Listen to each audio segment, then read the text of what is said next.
Hörmətli izləyicilər, Əcəm metrosunun yaxınlığında, Qızıltaş Şadlıq Sarayının yanında,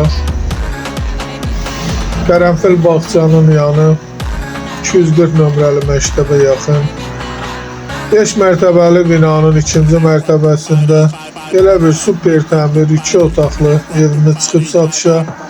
Ev tam təmirlidir, təmirdən sonra yaşayış olmayıb. Balkon açılıb, evə qonaq otağına qatılıb, kombi sistemi, koxno mebeli təzə yığılıb. Çıraq Əmlak kanalına abunə olun ki, hər hansı bir videolar yüklənəndə sizlərə çatsın. Alana da satana da Allah xeyir versin. Başqa hər bir qiymət evlərimiz var, istənilən vaxt əlaqə saxlaya bilərsiniz. Əgər sizlərin də hər hansı bir satışda əmlakınız varsa bizə müraciət eləyin. Qısa bir zamanda satışına köməklik göstərək. Sağ olun, Allah xeyir versin. Bu qədər. İstənilən vaxt əlaqə saxlayın.